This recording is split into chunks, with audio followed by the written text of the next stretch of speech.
es viernes, hoy es viernes y el cuerpo lo sabe. Y también nuestra columnista, que nos trae cada viernes sus enseñanzas, diríamos, respecto de un tema que ya no nos resulta tan ajeno, gracias a ella, y que tiene que ver con las normas de calidad o cómo ser más eficientes, ¿no? En nuestra organización o incluso en nuestra familia. Celeste Viliner está acá con nosotros. Gracias por acompañarnos, Cele. Hola, Dani, ¿cómo estás? Gusto enorme. Gracias. Saludamos a todos los pelados de calidad. Claro. Esperemos que el viento no los haya volado, claro. Que estén todos otra vez ahí juntitos enfrente de la pantalla para poder escuchar hoy lo que tenemos para compartir. A ver, ¿con qué te venís? Hoy, toda esta semana ha sido como muy política, Dani. Sí, bueno. ¿Cómo estamos? Cierre de listas, lógicamente. Sí, así que hemos tomado algunas frasecitas. A ver, qué interesante. Hemos tomado algunas frasecitas que vienen como ejemplo a lo que hoy vamos a hablar. Y vamos a arrancar con una frase para entrar en tema, ¿sí? Para empezar a pensar, la idea siempre es poder relacionar los conceptos con la vida cotidiana, como vos dijiste recién. Hoy lo vamos a relacionar todo específicamente con las empresas y por ahí con los partidos políticos, no sé. Ustedes van a sacar sus propias conclusiones. Y la frase es, una empresa va tan rápido como el más lento de sus colaboradores. Ah, qué inquietante eso, ¿no? Vamos a empezar a hablar de esta frase. Ajá. ¿Y esto por qué? Y esto hace referencia justamente a que el desarrollo de una empresa nunca va a ser total si los empleados no tienen un buen desarrollo o no son eficientes. Tiene mucho que ver con la distribución de las tareas. La distribución de las tareas, y acá sí pensemos en la administración pública cuando digo esto. Cuando vos administrás las tareas y esos empleados, cada uno va a su ritmo, lo que sucede es el famoso cuello de botella. Yo tengo un ritmo de trabajo, vos tenés otro y mi compañero de oficina otro. Entonces, ¿qué pasa? No hay un flujo continuo. Y se hacen estos cuellos de botella, que lo que pasa en la administración pública. Sí. Por ahí en las empresas privadas no tanto, porque hay otro tipo de control. Pero ¿cuántas veces nos quejamos de que iniciamos un expediente y que en una oficina está 24 horas y en la oficina siguiente una semana entera? Entonces, ¿qué está pasando acá? Está pasando algo y no sabemos qué. Entonces, ese empleado, ese colaborador, ¿sabe lo que tiene que hacer? ¿O entró a trabajar y no sé? Claro. Y tiene mucho que ver con asignación de tareas. Tiene que ver con un tema de asignación de tareas. A veces no podés asignar todas las tareas porque no tenés los perfiles de puesto, que va a ser uno de los temas que hoy vamos a desarrollar, el perfil de puesto y la gestión para que esos perfiles sean óptimos. ¿Cómo lo hacemos? Nosotros... los perfiles de puestos justamente son documentos que describen la actividad que tiene que hacer una persona, la jerarquía, a quién responde. Entonces, este documento lo vamos a formar siempre un documento escrito, que queden claro que los perfiles de puestos son escritos y son para un determinado puesto de una determinada empresa en un determinado tiempo. Se diseña exactamente, es el saco que te vas a poner, tiene que quedar. Claro. ¿Por qué en un determinado tiempo? Porque las empresas son dinámicas, pueden ir cambiando, entonces también la actividad de esa persona cambia. O no sé si tanto la actividad como las habilidades que tenés que tener para desarrollarlo. Podés incorporar nuevas habilidades que son necesarias. A eso le tenés que agregar que las empresas, al tener distintas actividades, un perfil a veces no encaja en la otra empresa y eso sí es necesario que lo tengamos. Entonces, dentro de este documento que vamos a generar nosotros, primero es fundamental saber cuál es la actividad, ¿no? Entonces, hay una primera parte donde vos lo describís, el nombre del cargo. No es lo mismo trabajar en un medio de comunicación y ser el locutor, el periodista o el que hace las notas de exteriores. Entonces, tiene que tener un nombre. Ese perfil ya tiene un nombre. Tenés que saber cuáles son las actividades que va a desarrollar, a quién va a responder en forma directa, siempre hablamos de una forma lineal, y si tiene o no personas a cargo. A partir de esto se generan las diferentes responsabilidades.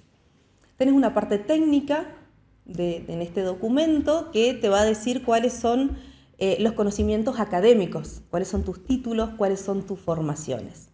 Dentro de estas formaciones, también, no sé si viste alguna vez cuando solicitan algún puesto de trabajo, que te dicen preferentemente que tenga tantos años de antigüedad en ese puesto. Eso es lo que, cuando hablamos de experiencia laboral, en este puesto, no en otro, simplemente en este puesto. Y ahí voy a hacer un paréntesis y voy a recordar que pasó Cristian Andino por acá. Sí, El martes, estuvo en martes. Sí. Y en una parte de la entrevista, porque yo justo estaba armando lo que era perfiles, yo dije, fíjate vos cómo inconscientemente también ellos se generan un perfil de puesto a la hora de ser candidatos. Porque él dijo, recordemos que en los perfiles uno va describiendo ciertas habilidades, y él dijo, nosotros los candidatos tenemos todas las mismas características. Es como que hicieron ese perfil en esas reuniones privadas. ¿Viste cuando uno se empieza a imaginar situaciones? Bueno, a ver. Todos los postulantes internos del peronismo. ¿Qué les pedimos? Claro. Empezaron siendo concejales, siguieron siendo intendentes, y dijo 2 o 3 características más que las repetían los 3 candidatos. Claro. Y yo dije, bueno, fíjate cómo también, a lo mejor no se lo plantearon, ¿no?, como un perfil de puesto, pero como ellos dentro de su partido ya tienen un perfil definiendo sus propios candidatos. Bueno, por eso te digo, estos temas como que los vamos trasladando y van quedando plasmados en lo cotidiano. Ya no podríamos decir ni siquiera de qué partido, porque yo tengo un merengue que no sé quién es de quién, que se me hizo un lío ahora. Claro, es como que, bueno, vamos a empezar a ubicarnos otra vez. Menos mal que tenemos las caritas de todos, ¿no? Sí. Entonces, paréntesis, lo vas a tener todos impresos en la misma boleta, porque para colmo vamos a votar en boleta única. Claro, vamos a tener que tener mucho cuidado, pero bueno, también es para analizar. Sí. Todo esto que nosotros vamos viendo y que de alguna forma nos ayudan a hacer como más fácil nuestra vida cotidiana.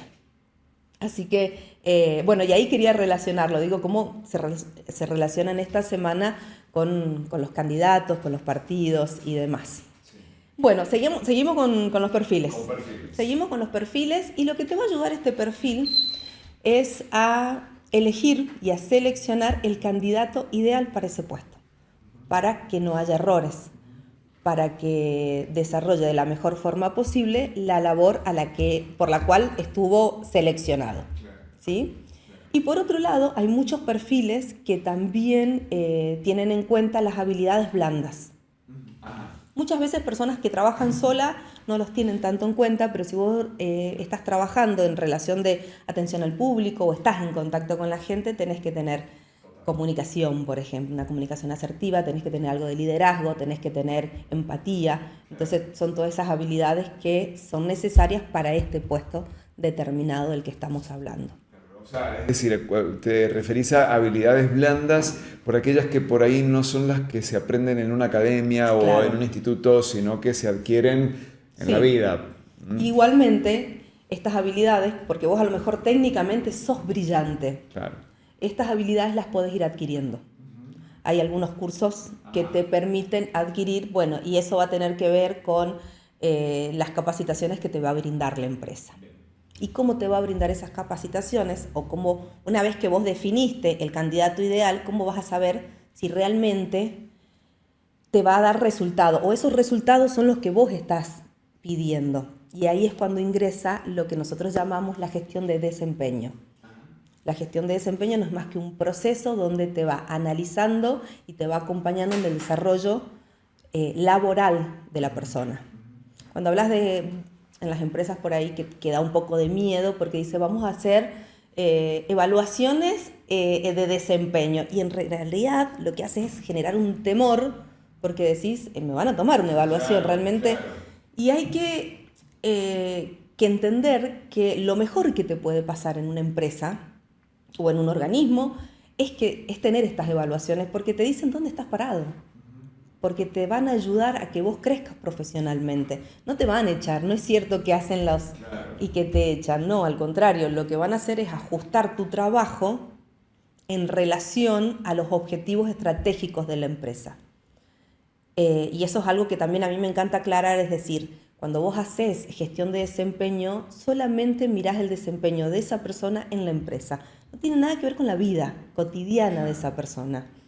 Es desde que entras y salís de tu empresa. La gestión de desempeño es eso, que tiene que estar esa gestión de desempeño acorde a los objetivos estratégicos que hay que desarrollar para que la empresa esté en alza, digamos. Esa empresa en ese momento. En ese momento, Claro, totalmente. Claro.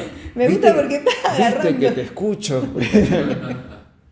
Así es, sí. Entonces, a partir de esta gestión de desempeño, que es un proceso continuo que se hace permanentemente en las empresas y que se busca justamente el desarrollo, se hacen distintos tipos de evaluaciones.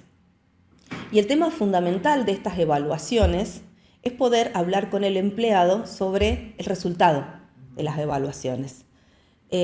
Recordemos que los objetivos de la empresa, y volvemos a una de las primeras charlas que tuvimos, esos objetivos tienen que ser comunicables, medibles, para saber dónde estás justamente.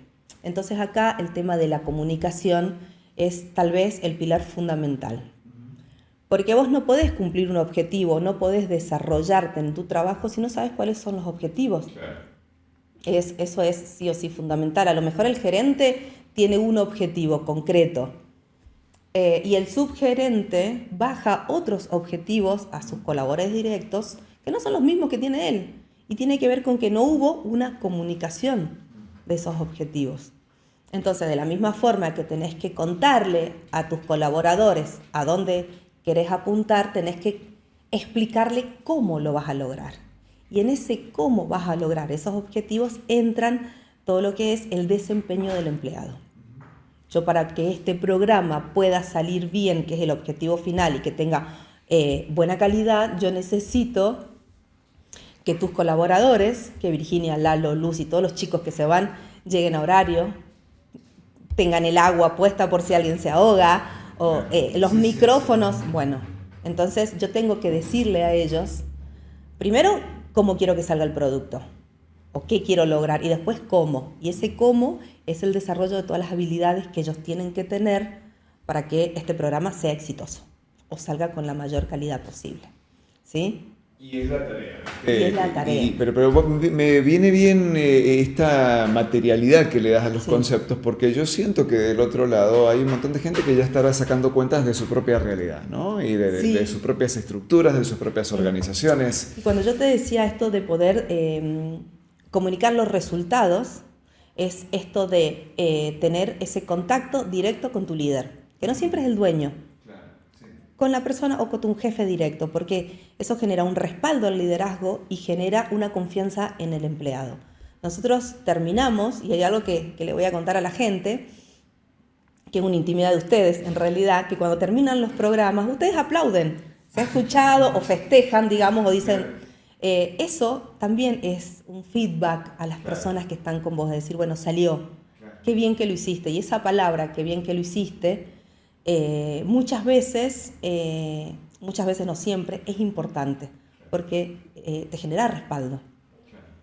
Cuando las devoluciones no son favorables para el colaborador, siempre es importante tener en cuenta que deben realizarse esas pequeñas reuniones en un ámbito privado. Para no exponerlo. Porque vos, y cuando vos tenés que exponer, vos exponés siempre el ejemplo, no a la persona. Si yo soy una persona que dejo todo tirado acá, lo importante es que vos aprendas a decirle a tu colaborador no es bueno que dejes las cosas tiradas, necesito que ordenes las cosas por una cuestión de que no me genera tranquilidad de trabajo. No tenés que decirle nunca, vos sos un desordenado, porque lo que vos estás haciendo es condicionándolo a que siempre sea así. Es en ese momento donde no mantuviste el orden. Entonces, bueno, eso de lo privado y lo público, cuando uno felicita o no, también hay que tenerlo cuidado porque hace a cómo se siente uno en el trabajo. Y si bien no es un lugar donde uno tiene que tener tantos cuidados, pues yo digo, bueno, si uno se pone a pensar en todos los problemas que a un colaborador lleva a su trabajo, es como medio difícil. pero sí estos pequeños detalles hacen a que uno se concentre más en el trabajo y le genere más atención, importancia, sentido de pertenencia. Esto de que nos empecemos a cuidar y empiece a haber otro tipo de respeto que antes no había. Realmente, hasta el día de hoy pasa en las grandes empresas, pasa en el Estado, pasa en el que tiene el poder, hace un mal uso del poder y cree que sus colaboradores son, no sé. Sí, o se generan climas. Bueno. Sí, sí. Y que hacen demasiado mal a las personas. Y hay que tener en cuenta eso.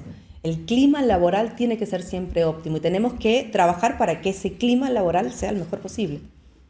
El cliente interno. El cliente interno, sí. Porque acá no hablamos de los clientes externos, No, son no. todos nuestros clientes internos. Sí. Bueno, la verdad que me encantó y seguimos aprendiendo, ¿viste? Con Celeste, así que te quiero agradecer mucho, ¿eh? Bueno, gracias. Que tengan un feliz viernes. Nos vamos a ver la próxima semana. El viernes pasado le falté. Sí, bueno. Pero, ¿qué pasó?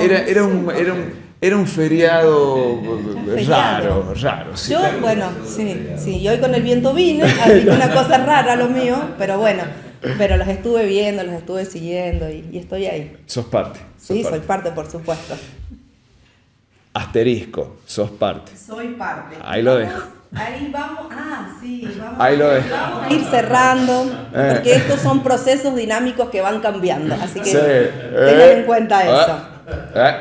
Y hablando de un poco de política, Sí. sí, voy a cerrar con una frase Ajá. de una política, una mujer, que es de Buenos Aires, María Eugenia Vidal, que el otro día la escuché en una entrevista, porque viste que se despide de la banca. Claro, y está pidiendo laburo en LinkedIn. Está pidiendo trabajo, pero más allá de que está pidiendo trabajo, que dice que que no es la primera vez que le pasa y demás, que fue como muy hablada esta entrevista, ella dijo una frase que yo la anoté para cerrar el espacio del día de hoy, que dice así: no solo hay que tener buenas ideas, hay que también tener buenos métodos para implementarlas. Así que hablando de métodos, hablamos de estos procesos de gestión que hacen al buen funcionamiento de todo. Gracias, Celeste. Hasta el viernes que viene. Un placer enorme. Celeste Beliner, normas de calidad para los pelados de calidad, acá en Pelado Stream.